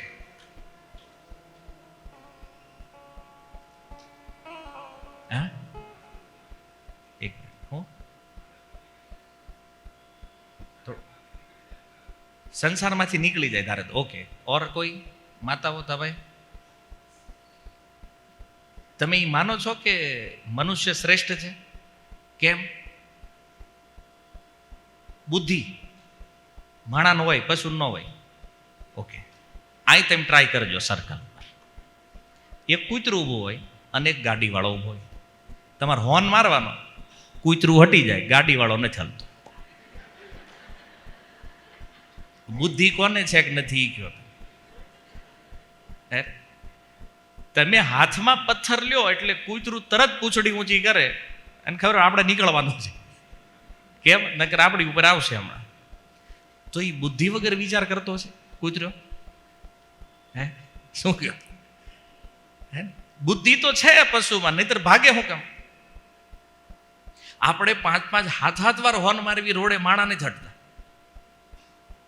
ગાયને 2 હોર્ન મારો તમને રસ્તો આપી દે. તો બુદ્ધિ કોને વધારે છે? એ એમાં છે. હે ને, એક એક્સ્ટ્રા ફીચર્સ પ્રકૃતિ આપણને આપ્યું છે મનુષ્યને, અને એ છે ધર્મો હિ એકો અધિક વિશેષ. મનુષ્યની અંદર જે એક એક્સ્ટ્રા વસ્તુ છે ને એ છે ધર્મ. મનુષ્ય ધર્મના વિષયમાં પ્રશ્ન કરી શકે, એ જિજ્ઞાસા કરી શકે અને પોતાની મુક્તિનો ઉપાય કરી શકે. આ ફીચર્સ છે આ શરીરમાં. એટલા માટે મનુષ્ય જે છે એ પશુ કરતા શ્રેષ્ઠ છે. ધર્મેણ હીના પશુભીર સમાન. અને જે મનુષ્યમાં ધર્મ નથી એમાં અને પશુમાં કોઈ અંતર નથી. મેં કીધું ને, આ 2 પગવાળા છે, ઓલા 4 પગવાળા છે તો પશુ જ. કેમ? કારણ કે ધંધા એ ખરખા, ખાવું પીવું ઊંઘવું રક્ષા કરવી છોકરા કરવા, વાર્તા પૂરી થઈ. તો આ જ કામ માટે મનુષ્ય નથી બન્યા. આપણું જે એક્સ્ટ્રા ફીચર્સ મળ્યું છે એનો સદુપયોગી છે ભગવાનના વિષયમાં જાણીએ, આપણા સ્વરૂપના વિષયમાં જાણીએ, અને ભગવાન સાથે આપણો જે સંબંધ ભૂલાઈ ગયો છે આ સંબંધને જોડવાનો પ્રયાસ કરીએ. તો ભગવાન સાથે આપણો સંબંધ જોડાય કેવી રીતે? આ સંબંધ બને છે ભક્તિ દ્વારા. આ પ્રશ્ન એ છે, ભક્તિ શું છે? આજે સંસારમાં બધા લોકો કહે છે ભજન કરો, ભક્તિ કરો, પણ ભક્તિનો વાસ્તવિક અર્થ શું છે? ક્રિયા, પ્રોસેસ શું છે ભક્તિની? આજકાલ તો માની લો કોઈ સવાર જાગીને 2 વાર અગરબત્તી ઘુમાવતો હોય, 3 વાર દીવો ઘુમાવે, તેને થાય હું ભક્તિ કરું છું. એમ કોઈ રોજ એક ગીતાનો શ્લોક વાંચી લેતા હોય એને એમ લાગે હું ભક્તિ કરું છું. અચ્છા, રિયલ ભક્તિ શું છે? શાસ્ત્ર કળિયુગમાં કોને ભક્તિ કહે છે? તો શ્રીમદ ભાગવતના 12 સ્કંદના 3ય અધ્યાયનો અંતિમ શ્લોક છે. સુખદેવ ગોસ્વામી કહે છે, કૃતે યધ્યાયતો વિષ્ણુ. કૃત માને સતયુગમાં લોકો ધ્યાન દ્વારા ભગવાનની પ્રાપ્તિ કરતા. તો ધ્યાન જે છે એ સતયુગનો વિષય છે. કૃતે યધ્યાયતો વિષ્ણુ. પછી આવ્યો ત્રેતાયુગ. તો કે જે ત્રેતાયામ યજતો મખે. ત્રેતાયુગમાં ભગવત પ્રાપ્તિનું સાધન હતું મખ. મખ માને યજ્ઞ. અશ્વમેધ, વાજપેયી, આવા બધા યજ્ઞો થતા અને એનાથી લોકો ભગવાનની પ્રાપ્તિ કરતા. ત્યાર પછી આવ્યો દ્વાપર. દ્વાપરે પરિચર્યાયામ, બોલો દ્વાપરમાં ભગવાનના અર્ચન દ્વારા ભગવત પ્રાપ્તિ થતી. અને કલો તદ હરિકીર્તના, કળિયુગમાં ભગવાનના નામથી ભગવાનની પ્રાપ્તિ થાય. તો કળિયુગમાં કોઈને ભક્ત બનવું હોય, કોઈએ ભગવત પ્રાપ્તિ કરવી હોય, મુક્ત થવું હોય, તો એના માટે ભાગવત દ્વારા સૂચવાયેલો શ્રેષ્ઠ ઉપાય, ન કેવલ ભાગવત, વેદથી લઈ અને ગીતા સુધી જેટલું પણ શાસ્ત્ર છે એમાંથી એક પ્રશ્ન શોધવાનો યદિ તમે પ્રયાસ કરો કે કળયુગની અંદર ભગવત પ્રાપ્તિ કરાવવાનું શ્રેષ્ઠ સાધન કયું છે, તો વેદથી માંડી અને ગીતા સુધી એક જ ઉત્તર મળશે, એ છે ભગવાનનું નામ સંકીર્તન. હરે કૃષ્ણ કૃષ્ણ કૃષ્ણ હરે હરે, હરે રામ રામ રામ હરે હરે. આ મહામંત્રનો જપ કોઈ વ્યક્તિ કરે, આનું કોઈ કીર્તન કરે, તો સરળતાથી કળયુગથી પાર થઈ જાય.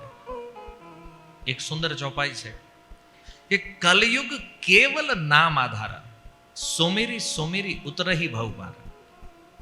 આ કળયુગમાં કેવલ નામનો આધાર છે. ભવસાગર પાર થવું હોય તો હરિનામ સિવાય બીજો કોઈ ઉપાય કામ નહીં કરે. અચ્છા, કોઈ કે અમે ધ્યાન કરવી છે, તો ધ્યાન ખોટું નથી, પણ એ આ ટાઈમનું કામનું નથી. ચાલે છે કળયુગ અને એ વિષય છે સતયુગનો. ભાગવત કે છે ને, કૃત્ય અધ્યાય તો વિષ્ણુ, મતલબ ધ્યાન સતયુગનો વિષય છે. આ એવું થયું ને, રવિવારે બેંક બી બહાર જઈને એમ કહો પૈસા આપો, બેંક વાળા થોડી દે તમને. કેમ ભાઈ, ટાઈમ નથી. આ તમે કહો નહીં મારું ખાતું છે, આમાં પણ મારા પૈસા. તમારું ખાતું ભલે હોય, તમારા પૈસા ભલે હોય, પણ રવિવારે તમને મળે નહીં સમય જે. અને સોમવારે જાવ તો એ પછી સવારમાં 9 વાગે જઈને કહો તોય ન આપે. 11 વાગે બેંક ખુલે, 11 વાગે આવજો. સમજે? તો હરેક યુગનો એક યુગ ધર્મ છે. તો કળયુગનો યુગ ધર્મ હરિનામ સંકીર્તન છે. એટલા માટે જો થોડા ગુજરાતના પ્રસિદ્ધ ભક્ત મહેતા નરસિંહ, એણે ભગવાનની પ્રાપ્તિ કરી. પ્રાપ્તિ શું કરી? આ કળયુગમાં આજથી 600 વર્ષ પહેલા 52 વાર ભગવાનને પ્રગટ કર્યા. જુનાગઢમાં કેવલ ભગવાનનું નામ કીર્તન. મારવાડની અંદર મીરાને જુઓ, ભગવાન જેની સાથે નૃત્ય કરી રહ્યા છે તોય નામ સંકીર્તન. આપણું પાડોશી રાજ્ય મહારાષ્ટ્ર, સંત તુકારામજી, અનેક સંતો છે, એમાં નામદેવ, જ્ઞાનદેવ, જનાબાઈ, એટલા ભક્તો છે મહારાષ્ટ્રની અંદર. બધાએ ભગવાનનું નામ કીર્તન કર્યું છે. હું તમને કહું કે છેલ્લા 500 વર્ષની અંદર જેને જેને ભગવત પ્રાપ્તિ થઈ છે આ ભારત વર્ષમાં, આ પૃથ્વી ઉપર, એનું તમે એક લિસ્ટ જુઓ. જેને ભગવાન મળ્યા છે એને નામથી મળ્યા છે. તમે સાંભળ્યું જુનાગઢમાં ધ્યાન યોગ શિબિર રાખી હતી મહેતા નરસિંહે ક્યારે? કર્યું કે મીરાબાઈએ મારવાડમાં કર્યું હતું?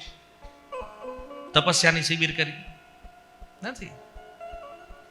તો જો શાસ્ત્ર પણ કહે છે કે નામ કીર્તન કરવું જોઈએ, અને પ્રેક્ટિકલ વિષય પણ એ છે કે જેણે ભગવાનના નામનો આશ્રય લીધો છે એ બધા જીવનું કલ્યાણ થઈ ગયું છે. તો આપણે આપણું કલ્યાણ કરવું હોય તો આપણે પણ હરિનામનો આશ્રય લેવો જોઈએ. ભગવાનનું નામ જ આપણને આ કળયુગથી તારી શકે એમ છે. એટલે જ કોઈનું મૃત્યુ થાય ને ત્યારે આપણે બોલીએ રામ નામ સત્ય છે. પણ દુર્ભાગ્ય એ છે કે વાહેવાળા સમજતા નથી. શમશાને ઉપાડીને લઈ જતા હોય ને, જે બોલતા હોય રામ નામ સત્ય હૈ, રામ નામ સત્ય હૈ. કોની હાટો? બોલે હું તો જ એની હાટો. નથી સાંભળતો ભાઈ. આપણું દુર્ભાગ્ય છે, આપણે આપણી પરંપરા નથી સમજતી. રામ નામ સત્ય, જેનો અર્થ મતલબ આ વ્યક્તિ તો ગયો છે, પાછળ જે વધ્યા છે ને એના માટે સંદેશ છે કે ભગવાનનું નામ જ એકમાત્ર સત્ય છે, બાકી દુનિયામાં બધું અસત્ય છે. આ સંદેશ છે. તો એલા ઉપાડવા વાળા એ સમજે છે કે હું તો એની હાટું બોલવી જ રામ નામ. ભગવાન નામથી એનું તો કલ્યાણ છે, પણ પાછળ જે રહેલા લોકો છે એના માટે બહુ મોટો મેસેજ છે. કેમ? કારણ કે જાવા વાળા તો વયા ગયા છે, જે વાહે વધ્યા છે આપણને ખબર નથી આપણા જીવનમાં કેટલો ટાઈમ બચ્યો છે. આજ આપણે અહીં બેઠા છીએ, કાલે આંખ નોય ખુલે, કોઈ કન્ફર્મેશન નથી આપણી પાસે. છતાં આપણે આરામથી સંસારમાં ટાઈમ વ્યતીત કરીએ છીએ. આશ્ચર્ય મોટું આ છે. લોકો કોઈના વયા ગયા પછી ગરુડ પુરાણ બેહારે છે. આપણે અહીંયા પદ્ધતિ છે 3 દિવસ ગરુડ પુરાણ બેહારે. શું કામ? તો ગરુડ પુરાણ એટલા માટે બેહારવામાં આવે કે કોઈનું મૃત્યુ થાય ત્યારથી લઈ અને જીવ યમરાજજી સુધી જાય ત્યાં સુધી માર્ગમાં કેવી રીતે જાય છે, શું દુઃખ ભોગવે છે, કેટલી સમસ્યા છે, આ વાહેવાળા સમજે કે આવું આપણી યારે થાય તો આપણે સતર્ક રહેવું જોઈએ. એના માટે ગરુડ પુરાણ. તો એલા ગરુડ પુરાણ સાંભળવા આવે એ વિચાર કરે કે આ વયા ગયા એની હાટું છે. એ તો ક્યાં અહીં સુધી નથી, હજી આગળ સાંભળવા નથી. કોઈ પિતૃઓ માટે ભાગવત કથા કરે તો જેટલા સાંભળવા આવ્યા હોય ને એમાં જાજા ભાગે જ વ્યવહારે આવ્યા હોય. ક્યારે આપણે જવું પડશે નકર આપણા વૈયા દે કે આવડા નહીં આવે પાછા. હે ને, વ્યવહારના પાકા ગુજરાતી આપણે. મોસ્ટલી 90% શ્રોતા તો વ્યવહારે બેઠા હોય. પછી એને પૂછો ભાગવતમાં આવ્યા? હા. શું સાંભળ્યું? આપણે શું સાંભળવું? નહીં દાદા હાટું રાખી હતી કથા કે વયા ગયા. તો મને એટલું આશ્ચર્ય થાય કે તમે એટલો વિશ્વાસ રાખો છો કે જે પિતૃ પાછળ કથા રાખી છે, આ ભાગવત જોઈ મૃત્યુ પામેલા પિતૃનો ઉદ્ધાર કરીએ કે તો જીવતા જીવ જે સાંભળે એનો ઉદ્ધાર ન કરીએ કે ભાગવત?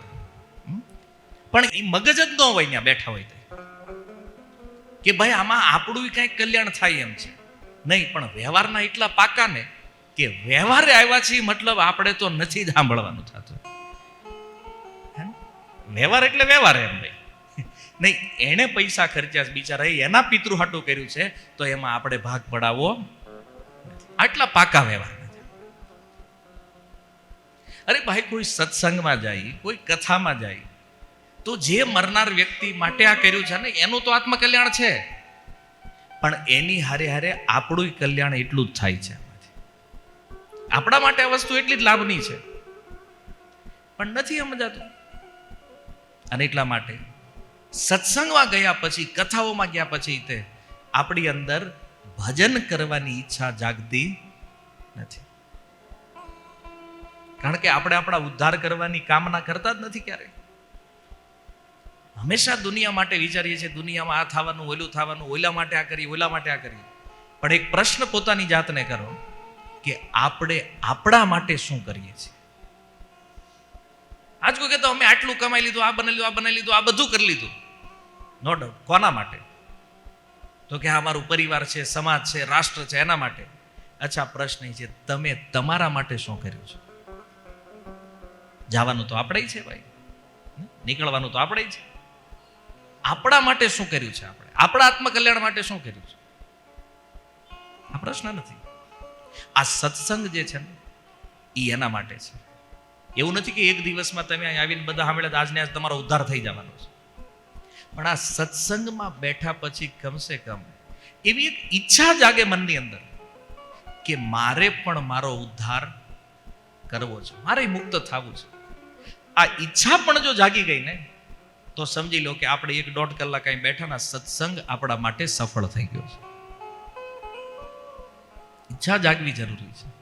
કારણ કે જ્યાં સુધી જીવ પોતે નો ઈચ્છે ને મુક્ત થવા, આ દુનિયામાં એને કોઈ મુક્ત કરીએ કે નહીં. ઈચ્છા આપણી હોવી જરૂરી છે. એટલે આ સત્સંગનું વિધાન. અને જો કળિયુગમાં કેટલું સરળ છે. ભાગવત કે કેવલ કલો તદ હરિ કીર્તનાથ, ભગવાનનું નામ લેવાનું છે, બસ બીજું કાંઈ કરવાની જરૂર નથી. ભાગવત સુખદેવજીના વચન છે. નામથી માણસ તરી જાય. અને રામાયણ તો કહે છે નામથી પથ્થર તરી ગયા. તો આ નાનો એવો જીવ તરી જાય એમાં શું મોટી વાત છે? આ વાત તો કોઈ શંકા વાળી નથી. કારણ કે આજે રામેશ્વરમમાં તરે છે પથ્થર. તો જેની ઉપર રામ નામ લખ્યું છે એટલા ભારી પથ્થર જો તરી જતા હોય તો આ જીવ તો બહુ નાનો એવો છે. આત્મા તો બહુ સૂક્ષ્મ છે. તમે જાણો છો આત્માની સાઈઝ કેટલી છે? ઉપનિષદો કહે છે બાલાગ્ર શતભાગસ્ય.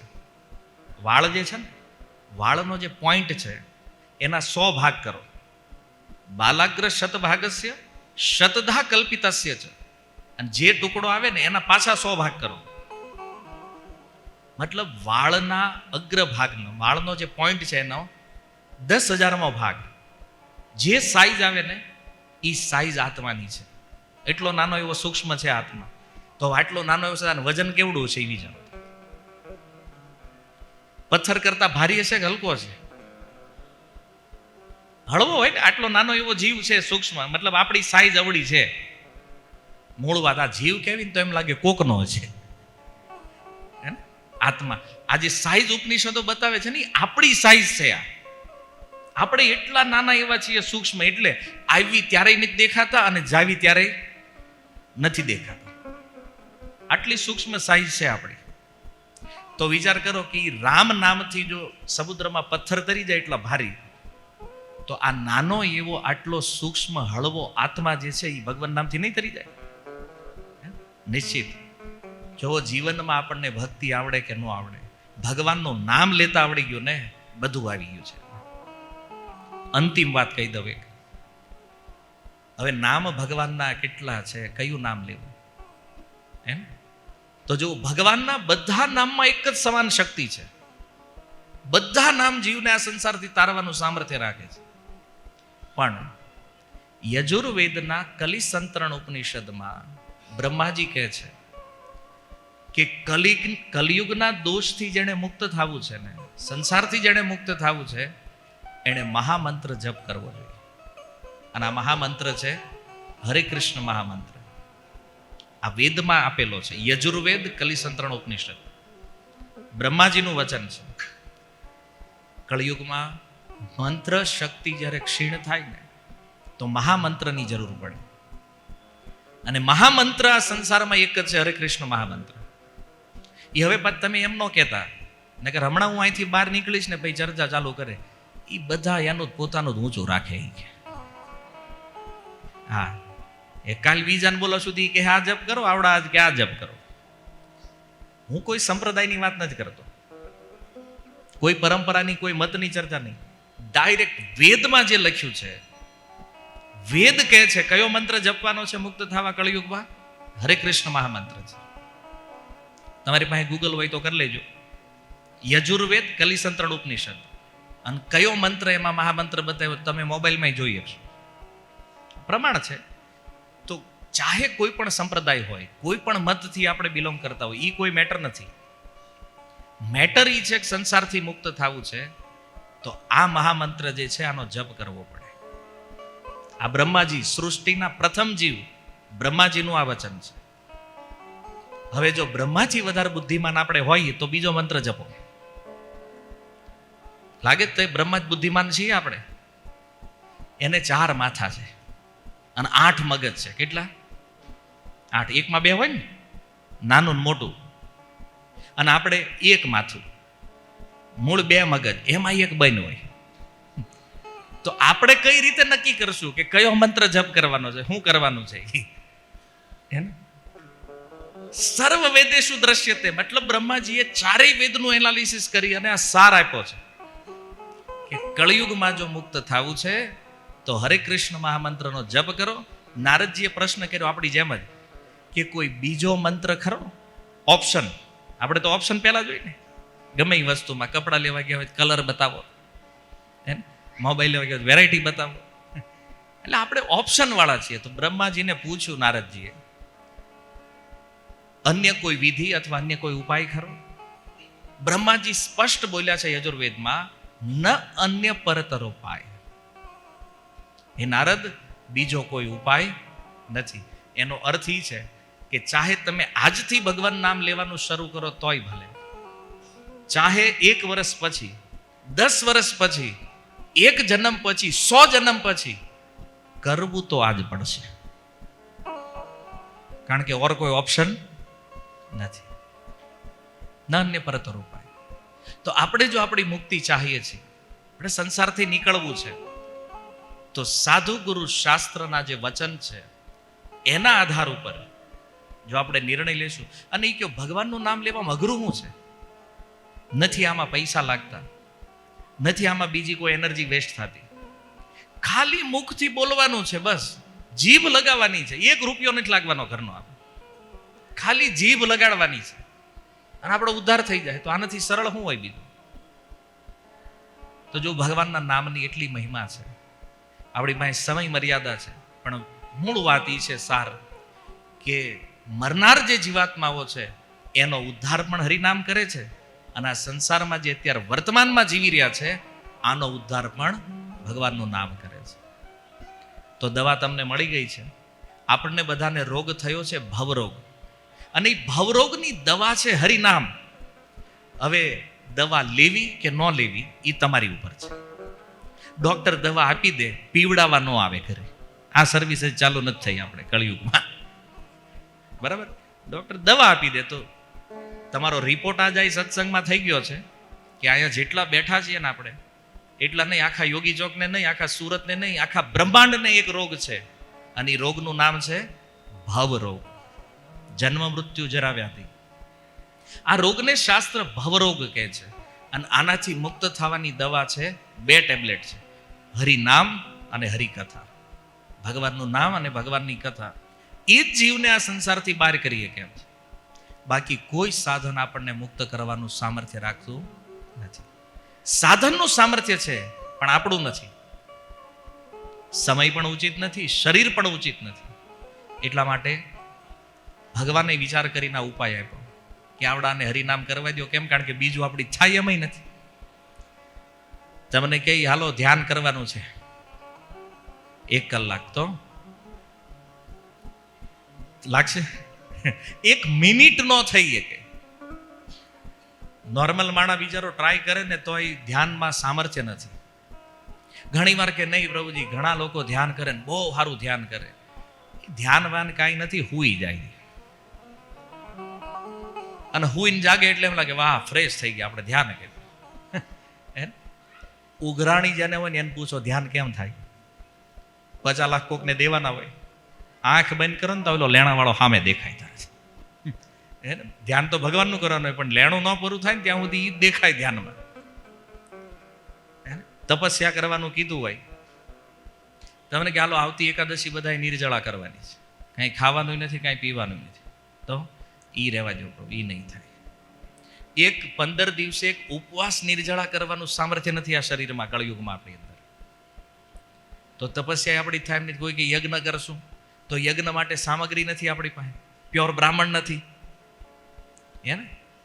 આ જો ઘી લાવે તો એલું પેકિંગ લાવીને તોડીને પેકિંગમાંથી પેકિંગમાં જ ધાર કરે સીધા યજ્ઞમાં. કેમ કે ઘરના હવનમાં જોઈ જ આપણે. તો એટલી બુદ્ધિ નથી કે આને કમસે કમ પહેલા શુદ્ધ કરવું પડે, પવિત્ર કરવું પડે, પછી કોઈ પવિત્ર સાધન વડે એને યજ્ઞમાં એની આહુતિ દેવાની હોય. તો યજ્ઞ કરવાનું સામર્થ્ય છોડો, યજ્ઞની વિધિ નથી જાણતા આપણે આ કળયુગમાં. એટલે ઘણાને એમ થાય કે શાંતિ હવન કર્યો તો પછી ડખા ચાલુ થયા કરે. કેમ? કારણ કે બધું જ ઊંધું છે, સામગ્રી અશુદ્ધ છે. બ્રાહ્મણો પાસે મંત્ર ઉચ્ચારણ ક્લિયર નથી. મંત્રોની અંદર પણ ઊંધો મંત્ર જો બોલાડો તો એનું રિએક્શન તો નક્કી છે. તો આ બધી સમસ્યાઓ છે ધ્યાનમાં, તપમાં, યજ્ઞમાં. અને એટલા માટે કળયુગમાં શાસ્ત્રએ આપણને બહુ સરળ વિધિ આપી છે. ત્યાં કોઈ અપરાધ નથી, કોઈ કન્ડિશન નથી, કોઈ નિયમ નથી. ચૈતન્ય મહાપ્રભુ કહે છે તત્રાર્પિતા નિયમિત સ્મરણેન કાલ. હરિનામ જપ કરવામાં કોઈ નિયમ નથી. સવારે નામ લ્યો તો હાલે, બપોરે લ્યો, સાંજે લ્યો, રાતે લ્યો, ગમે ત્યારે. સમયની કોઈ પાબંદી નથી અને આમાં કોઈ નિયમ નથી કે ભાઈ આ વ્યક્તિ ભગવાનનું નામ લઈએ કે ઓલો ન લઈએ. કે એક ચાંડાળ પરિવારમાં જન્મ લેવા વાળો પણ ભગવાનનું નામ લેવા માટે સામર્થ્યવાન છે. એ પણ જપ કરીએ કે એક બ્રાહ્મણ કુળમાં જન્મ્યો હોય એ પણ જપ કરીએ કે. કોઈ નિયમ નહીં અને કોઈ કાળની પાબંદી નથી. તો આવું જે સુંદર હરિનામ છે, જીવના ઉદ્ધાર માટે આનાથી ઉત્તમ ઔષધિ બીજી કોઈ નથી. તો હવે એ તમારે નક્કી કરવાનું છે, મુક્ત થવું છે કે આઈના પાછા આટા ફેરા લેતા રહેવા છે, આનો વહીવટ કરવો છે પાછું આવીને. Choice is your. કારણ કે આમાં તમને બાંધી ન એકાય. આખી ભગવદ્ ગીતા અર્જુનને કીધી ને ભગવાને. પછી અર્જુનને એક વાત કરી ભગવાને, અર્જુન યથા ઈચ્છસી તથા કુરુ. મતલબ મારે જે કહેવા નતું એ કહી દીધું, તારે જે કરવું હોય એ તું કર. મારે જે કહેવા નતું એ મેં કહી દીધું, હું કરવું એ તમારે નક્કી કરવાનું. બરાબર છે? કાલે સવારે 8 વાગે જવું જ પાછું કે હરિનામ કરવું છે? એટલે ધંધે તો જાજો જ પાછા, ઓફિસે જ્યાં જતા હોય ત્યાં તમે. બાકીનો જે ટાઈમ છે ને, જે આપણે માર્ક ઝુકરબર્ગને આપીએ છીએ રોજ, ફેસબુક, વોટ્સએપ, ઇન્સ્ટાગ્રામ, આ બધું એનું જ છે ને. એને જે ટાઈમ આપો છો ને એટલો ટાઈમ ખાલી કૃષ્ણને આપો ને તોય તમારો ઉદ્ધાર થઈ જાય, આટલી ગેરંટી છે. બસ એટલો જ. બાકી તમે જે રૂટીન કામ તમારું કરો છો રોજ, એ ચાલો થોડો સમય કાઢો પોતાના કલ્યાણ માટે. અને આ જો આપણે ન કરી શકતા હોય તો સમજી લો દુનિયામાં આપણે બીજા કોઈનું કાંઈ સારું કરી શકવી. કારણ કે જે પોતાનું કલ્યાણ ન કરી શકતો હોય બીજાનું શું સારું કરી દે એમ. આપણે આપણું જ સારું ન ઈચ્છતા હોય તમને લાગે આપણે બીજાનું સારું કરી શકશું? સંભવ નથી. એટલા માટે તમારી ચોઈસ છે હરિનામ લેવું કે ન લેવું. પણ અહીંયા આપણે 10-15 મિનિટ કીર્તન કરવાનું છે. હવે જેના માટે આપણે આ સત્સંગ રાખ્યો છે એમના માટે તો પહેલા જ મેં સ્ટાર્ટિંગમાં જોયું જય રાધા માધવ મેં કર્યું. પહેલા સખા ચિત્રક પ્રભુ કીર્તન કરતા તો ગાતા નહોતા કોઈ, આમ બેઠા જ શાંતિ સાયલેન્ટ. ભગવાને જીભ આપી છે, મુખ આપ્યું છે બોલવા હાટું. હું બોલવા? એનું નામ. તો દુનિયાની પંચાયતમાં તો આપણે કોઈને વારો નથી થવા દેતા. અને ભગવાનનું નામ લેવાના વેતા મૂર્તિ બની જાય બેહીન સ્ટેચ્યુ. ભાઈ ઓલું જે બોલો છો ને એમાં હલવાઈ જાઓ. આ હરિનામ લેશો ને તો આમાં કાંઈક તો ઉદ્ધાર થવાનો છે. પછી રાધા માધવમાં વળી થોડીક મજા આવી તે થોડું થોડું પાછું બોલવાનું ચાલુ થયું. પણ તોય અમુકે તો નક્કી જ કર્યું આપણે આમાં આવવાનું થતું જ નથી. ભાઈ પાપ કરવામાં શરમ ન હોય તો ભગવાનનું નામ લેવામાં હું કામ શરમ હોવી જોઈએ? પાપ દુનિયામાં ખુલ્લેઆમ થઈ રહ્યું છે ને. શરમાય જ કોઈ પાપ કરવામાં નહીં. તો ભગવાનનું નામ લેવામાં આપણને શું કામ શરમ લાગે? હવે આપણને થાય એવું કેમ? કોઈ દી ભગવાનનું નામ ન બોલ્યા હોય તેમ થાય કે બાજુવાળો શું વિચાર છે આપણું હે કે આ ભાઈ તો કોઈ દી ગાતા નથી ને આજ આણે ચાલુ કર્યું. પણ જો આ બાજુવાળાનું વિચારવામાં છે ને કેટલાય રહી ગયા. આમ બાજુવાળા શું વિચારે છે ને એ મહત્વનું નથી. યમરાજ શું વિચાર છે ને આપણા વિષયમાં એ મહત્વપૂર્ણ. એ વિચાર કરો. અને એનાથી વધારે સારું જો ભગવાનમાં શ્રદ્ધા હોય તો એ વિચારો ભગવાન આપણા વિષયમાં શું વિચાર કરે. આ મહત્વનું. બાજુવાળા તો આજ છે ને કાલ પાડોશી બદલી જાય પાછા. વાત સમજ્યા? એટલે એના કારણે આપણે જો નામ ન લેતા હોય તો આ બહુ મોટું રિસ્ક છે જીવનમાં. વાત સમજાય? તો પ્રેમથી 10-15 મિનિટ આપણે ભગવાન નામ સંકીર્તન કરીએ અને બધા ખૂબ પ્રેમથી આ નામ ઉચ્ચારણ કરો અને ત્યારબાદ આપણે કાર્યક્રમ વિરામ કરીએ. હરે કૃષ્ણ. શીલ પ્રભુપાદ કી નિતાય ગૌર પ્રેમાનંદે.